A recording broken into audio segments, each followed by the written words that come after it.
Bernard Baillot est sur ce plateau avec nous. Vous êtes président de Newbie. Alors bonsoir. Bonsoir, bienvenue. On va peut-être démarrer sur ce chiffre. Plus de 16 000 coopérateurs qui vous ont déjà rejoints, alors que l'appel au public a été lancé il y a quelques jours, c'était dimanche. Vous étiez lancé le défi d'en réunir 10 000 d'ici 100 jours. Ça a été une grosse surprise, vous vous y attendiez, ça ? En tout cas, on ne s'attendait pas à la rapidité avec laquelle les citoyens ont répondu à notre appel. On a fait en fait un peu l'inverse de ce qu'on fait en marketing. En marketing, on crée un produit et puis on essaie de le vendre. Ici, c'est l'inverse. On s'est dit, on va d'abord proposer un modèle et si les gens y adhèrent, eh bien, à ce moment-là, on le co-construira ensemble dans le cadre de cette coopérative. Et donc, c'était le but de cet appel, effectivement, lancé dimanche midi. Nous sommes 3 jours après. En fait, nous sommes déjà à 18 000. 18 000. Alors, le chiffre a encore évolué. Oui, ça évolue d'heure en heure. Alors, on va essayer d'expliquer justement ce concept de Newbie. C'est une coopérative qui représente en fait à la base une 60aine d'organisations, dont le réseau Financement Alternatif, Financité, que vous présidez. Mais ce sont vraiment des associations de tout horizon. Voilà, c'était le premier défi de ce projet, qui se voulait vraiment un projet belge qui englobe l'ensemble, je dirais, des tendances ou des familles belges. On sait bien qu'il y a du nord, le sud, on sait bien qu'il y a les différents piliers, il y a les différents secteurs d'activité, l'environnement, les sociaux, les éducatifs, etc. Donc on voulait vraiment avoir un projet qui regroupe l'ensemble de ces caractéristiques qui forment la société belge. Et vous pouvez nous donner quelques exemples d'associations ? Oui, bien sûr. Donc il y a par exemple d'abord les syndicats, il y a des associations environnementalistes du type Greenpeace, Interenvironnement, Wallonie, Bruxelles. Il y a des gens qui travaillent dans l'économie sociale, il y a le CNCD 1111, les magasins du monde Oxfam, et bien sûr leurs homologues néerlandophones aussi, la Ligue des familles, enfin j'en passe, c'est les meilleurs. Oui. Je ne vais pas faire la liste entière comme ça, mais donc vraiment on a tous les horizons. Et ça c'était vraiment la première victoire de ce projet parce que sans ça, on ne l'aurait pas fait. On n'avait vraiment pas envie de faire une banque wallonne, bruxelloise ou flamande ou de telle tendance. On voulait vraiment que ce soit un projet global. D'accord. La deuxième réussite de ce projet à ce stade-ci, c'est un plan financier. Donc on a réuni un aéropage de financiers de haut vol qui nous ont aidés à constituer un plan financier qui tient la route. Et donc effectivement, ce projet est possible aujourd'hui en Belgique. En 2013. Voilà. Et puis donc cet appel qui a été lancé aux particuliers, à monsieur et madame tout le monde, pour être coopérateur chez vous, il faut mettre au moins 20 €, c'est ça ? Au plus 20 €, au moins et au plus. C'est-à-dire que donc effectivement ici, l'objectif n'est pas encore de rassembler vraiment du capital de manière significative. Lancer une banque demande plusieurs dizaines de millions d'euros de capital. Donc on n'est pas encore à ce stade-là. On voulait simplement vérifier si les études de marché qu'on avait fait se vérifiaient, s'il y avait vraiment une attente du public. Et donc c'est pour ça qu'on avait dit, si on atteint 10 000 coopérateurs en 100 jours, c'est une victoire. Effectivement, nous sommes à 18 000 après 3 jours, donc c'est une grande victoire. Vous qui avez étudié un peu le marché, évidemment, avant de vous lancer comme ça, comment vous expliquez cet engouement ? Est-ce que les citoyens aujourd'hui attendent vraiment une autre banque ? Il y a eu la crise, la perte de confiance aussi dans les banques. Comment on peut expliquer ça ? C'est clair que ça fait 5 ans que nous vivons cette crise financière qui n'en finit pas de finir. On voit tous les jours dans les actualités ce qu'il en est.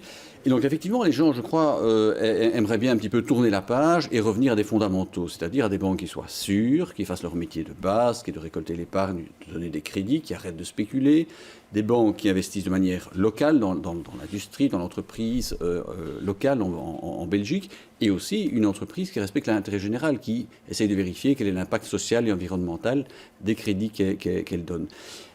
Il existait en Belgique de nombreuses banques, il y a encore 20-25 ans de cela, qui avaient des objectifs d'intérêt général. Il y avait des banques publiques, des banques coopératives. Tout cela a disparu aujourd'hui. Et la Belgique est une exception dans le paysage européen. Parce que dans les autres pays, il y a de grosses institutions qui font ce genre de travail. Voilà, et on va se permettre de laisser entrer un invité qui vient de nous rejoindre, c'est Eric de Keulener, qui est économiste, qui va pouvoir nous donner son regard pour prendre un petit peu de recul. Venez, monsieur de Keulener, installez-vous ici à côté de monsieur Baillot, juste à côté, n'ayez pas peur. Bienvenue. Voilà, alors on va justement vous demander, vous, en tant qu'économiste, comment vous expliquez, quel regard vous portez sur cette nouvelle banque Newbie et l'engouement qu'elle a suscité là en quelques jours, puisque 18 000 coopérateurs maintenant ont déjà rejoint ce projet.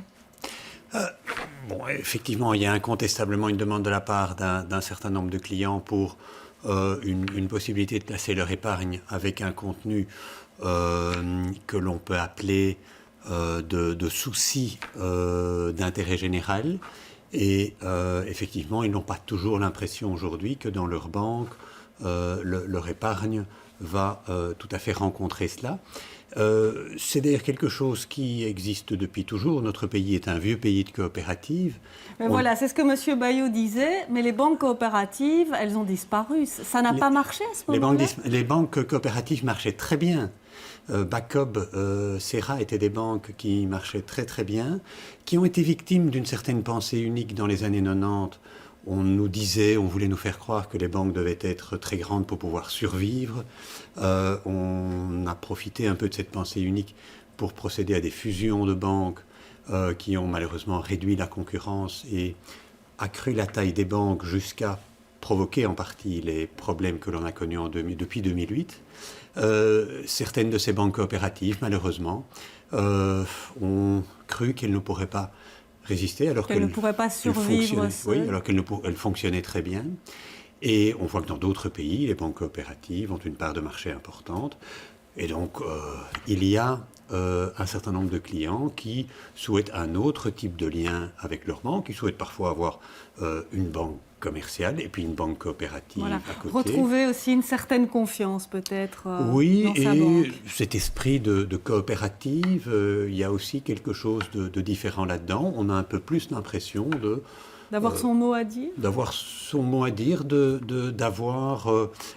pouvoir, le cas échéant, obtenir une partie, certains avantages, un traitement plus convivial, ce qu'on appelle les avantages du coopérateur. Les coopératives ont toujours eu ça dans tous les domaines, que ce soit pharmaceutique ou alimentaire. Le coopérateur est traité un peu différemment. Alors Bernard Bayot, je me tourne à nouveau vers vous. Cette banque, finalement, elle n'est pas encore créée. Hein. Vous avez dit on a travaillé un petit peu à l'envers. Donc la prochaine étape, c'est quoi? Qu'est-ce qui va se passer maintenant? Combien de temps vous donnez encore? D'abord, la campagne, je le répète, n'en est qu'à son 3e jour. Oui. Nous avons encore 97 jours de campagne, durant lesquels il y aura une centaine de réunions publiques pour expliquer la banque, pour débattre, pour voir un petit peu ce que les citoyens veulent, un petit peu partout dans le pays. Il y aura différents événements qui vont se réaliser. Et tout ça jusqu'à fin juin. Et puis le 6 juillet, une assemblée générale de l'ensemble des coopérateurs, les 18 000 actuels et sans doute beaucoup d'autres qui nous rejoindront d'ici là, pour effectivement décider si oui ou non on la crée cette banque. Je ne veux pas anticiper, bien entendu, la décision de l'Assemblée générale, mais enfin, en tout cas, tous les indicateurs semblent ouverts pour qu'on y aille. Et il va falloir créer un capital pour cette banque, parce que vous disiez, on n'en est pas encore là. Exactement. À ce moment-là, il faudra, d'une part, constituer un capital pour démarrer l'activité. Il faudra demander l'agrément de la Banque nationale et l'obtenir. Et il faudra aussi commencer tout simplement à trouver des investisseurs. Des collaborateurs. Mais aussi des collaborateurs, commencer à constituer la banque réellement pour qu'elle puisse être opérationnelle. Et au niveau des investisseurs publics, privés, comment vous voyez les choses? Écoutez, il est clair qu'avec le nombre de citoyens que nous avons ici, 18 000, alors que nous sommes au 3e jour, il est évident qu'une partie substantielle du capital sera constituée par les clients coopérateurs eux-mêmes. À côté de cela, il y aura les organisations sociales qui ont été à l'origine du projet, il y en a 60, mais aussi quelques dizaines qui nous rejoignent à présent. Il est également possible qu'il y ait les pouvoirs publics qui interviennent. C'est en tout cas un souhait, peut-être pas de manière très significative, mais en tout cas de manière... Vous avez déjà des contacts En tout cas, les 3 régions nous soutiennent de manière assez importante, d'ailleurs, dans notre travail d'étude de faisabilité. Donc ça, c'est un signe positif. Alors après, est-ce qu'elles participeront au capital? Je ne peux pas anticiper, bien entendu. En tout cas, ce serait intéressant. Et puis, bien sûr, il faudra quelques partenaires privés de référence. Alors, Éric de Colonner, quels sont les défis auxquels cette nouvelle banque va devoir faire face? On va l'attendre au tournant, cette banque-là? Oui, ça, il est certain que ces développements, son activité, seront suivis de très près. Je crois que les coopérateurs, ils attendent finalement d'avoir des taux d'intérêt intéressants, par exemple. Oui, mais il faut bien faire la différence. Dans une banque coopérative, il y a des parts de coopérateurs. Les coopérateurs, alors, s'attendent à un rendement, une espèce de dividende, qui est une part de bénéfice. Et ils ont normalement une attente qui est assez limitée parce qu'ils savent que dans les bons cas, ils toucheront un dividende qui correspondra à 4, 5, 6% maximum un jour de leur mise. Au départ, ce sera probablement inférieur à ça, mais leur bénéfice, leur dividende est limité. Donc le coopérateur sait qu'il aura une part des bénéfices, mais qui sera toujours limitée. Il n'y a pas un souhait de maximisation du bénéfice et du dividende. Voilà, ce n'est pas la démarche à la base. Voilà, et c'est ce qui permet aux coopératives d'avoir une base de capital beaucoup plus large que d'autres banques. Alors bon, c'est un modèle comme un autre. Quels seront vraiment les défis alors qu'elle va devoir relever ? Le principal défi est de constituer un portefeuille de crédit, donc une démarche de crédit. Aujourd'hui, ce ne sera pas difficile pour la banque de collecter visiblement du capital de la part des coopérateurs, ni des dépôts de la part de déposants. Mais le principal défi sera de pouvoir constituer une activité de crédit qui soit suffisamment rentable et suffisamment prudente et qui réponde également à certaines attentes. Parce que là, il y a vraiment des besoins aujourd'hui. Voilà, quels sont les besoins, quelles sont les attentes ? Mais un certain nombre d'entreprises petites ou moyennes, un certain nombre d'associations du secteur non marchand ont des difficultés à se financer aujourd'hui. Les grandes banques semblent adopter de plus en plus des modèles de décision qui font que, tout en disant qu'elles sont prêtes à faire du crédit, les conditions qu'elles mettent à faire du crédit, à octroyer des crédits, sont de plus en plus formatées.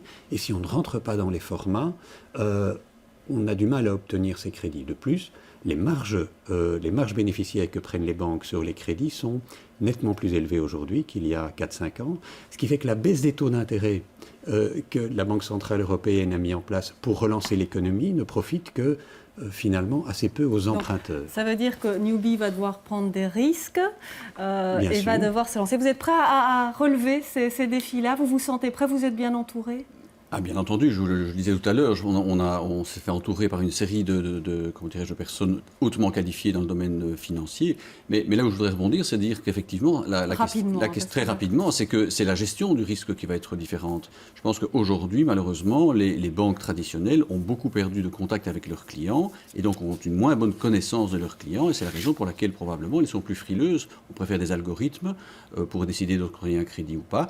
Et ici, le modèle sera beaucoup plus, et c'est effectivement d'être en contact avec le client et de le connaître et donc de mieux gérer le risque. Oui. Mot de la fin, Éric de Colonner, vous y croyez ou pas à ce projet ? Oui, j'y crois. Depuis plusieurs années, je leur ai donné mon avis. Ils l'ont écouté ou pas écouté. Ça a toujours été leur choix. Mais je dois dire qu'en fonction du modèle qu'ils ont choisi maintenant, je crois qu'ils ont la possibilité, un certain nombre de gens qui continuent à suivre la banque sont effectivement des gens compétents, expérimentés, et une banque qui commence à mettre en place ses activités de crédit, je crois qu'elle peut réussir. Eh bien, on suivra ça. En tout cas, merci beaucoup, messieurs, d'avoir été avec nous sur ce plateau.